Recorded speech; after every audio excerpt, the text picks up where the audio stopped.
2026 में प्रस्तावित है। अब फिर से दक्षिण के राज्यों के दबाव में भारत सरकार न आए, परिसीमन का काम शुरू हो और उसके अनुसार देश में जहां जिनकी जो आबादी है उस आबादी के हिसाब से, क्योंकि यह बात हमारा संविधान कहता है, तो संविधान के हिसाब से अब परिसीमन का काम जनसंख्या के आधार पे होना चाहिए।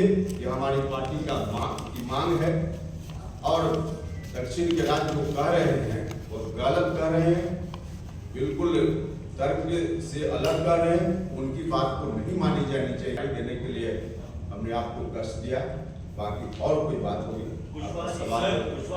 एक सेकंड आपसे आग्रह है, यह विषय बहुत ही महत्वपूर्ण है, इसलिए आज हमने आपको कष्ट दिया है इसी विषय पर बात करने के लिए।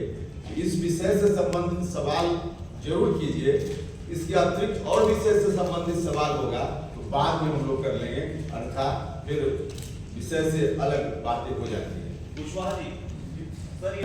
जनगणना होगी, सरकारी जनगणना 10 वर्ष में या अभी हो रही है, उसी के आधार पर बता रहे हैं। सर यानी आप कह रहे हैं कि जनसंख्या के आधार पर जिस राज्य का जितना अनुपात हो उतनी सीटें उसको परिसीमन के बाद मिले, और इस हिसाब से अगर दक्षिण के राज्यों की सीटों की संख्या घटती है या बिहार उत्तर प्रदेश जैसे राज्यों की बढ़ती है तो उसी तरह से जिसका घट रहा है घटे, जिसका बढ़ रहा है बढ़े। हम नहीं कर रहे, यह बात हमारा संविधान का है, हम नहीं कर रहे। अब किसी राज्य की घटे इस पर जरूर गौर किया जा सकता है कि न घटे, लेकिन जिनका बढ़ना चाहिए उनको जो रोका जा रहा है, यह संविधान के खिलाफ बात हो रही है। अब यह कर सर, लेकिन जो दक्षिण की पार्टियां उनका ये कहना है कि लोकसभा की सीटें उतनी रहने दी जाए और अगर सरकार वास्तव में जनता को मतलब फायदा देना चाहती है तो विधानसभा की सीटें बढ़ा दी जाए। क्यों लोकसभा क्यों रहने दी जाए? लोकसभा में अब हमारे यहाँ के लोग अभी जो आंकड़ा है उसके हिसाब से 2011 की जनगणना अंतिम जनगणना है अभी तक, उसके हिसाब से बिहार में लीजिए तो अभी 40 की जगह 60 सीट हो सकती है उसके हिसाब से। इस लॉ को हम क्यों से, और इतना ही नहीं है, जो 40 की जगह 60 संख्या होगी नहीं हो रही है तो इससे नुकसान, इसमें अगर संख्या बढ़ेगी तो रिजर्व कैटेगरी के लोग हैं, अनुसूचित जाति के लोग हैं, जहां अनुसूचित जनजाति के लोग हैं, उनका भी बड़ा नुकसान है, उनकी संख्या भी बढ़ेगी। तो दक्षिण के राज्य कह रहे हैं कि विधानसभा में बढ़ा दीजिए, लोकसभा में मत बढ़ाइए, इसका कोई तर्क है क्या?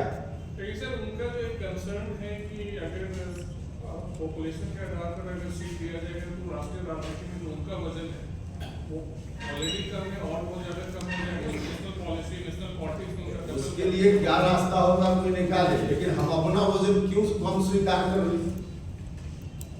संविधान ने हमको अधिकार दिया ना, संविधान ने जो अधिकार दिया उस अधिकार से हम अपने को वंचित होता हुआ क्यों देखते रहे? वहाँ के लोग 21 लाख लोग मिलकर अभी एक एमपी चुनकर भेज देते हैं, हमारे यहाँ के लोग 31 लाख मिलकर एक एमपी चुनकर भेजते हैं, जबकि हम प्रस्तावना में शुरुआत ही करते हैं कि we the people of India.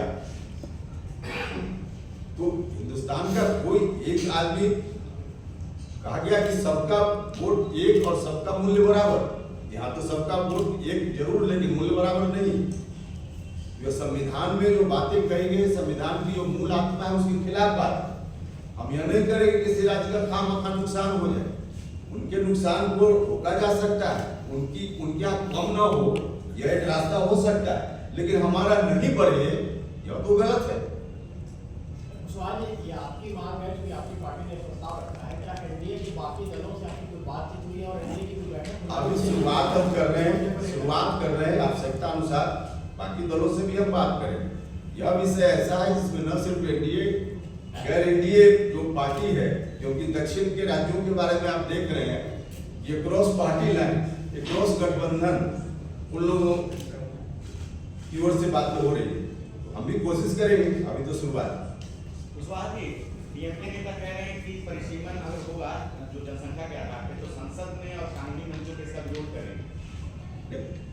विरोध तो कर ही रहे हैं, लेकिन उनके विरोध को हम नहीं सहेंगे।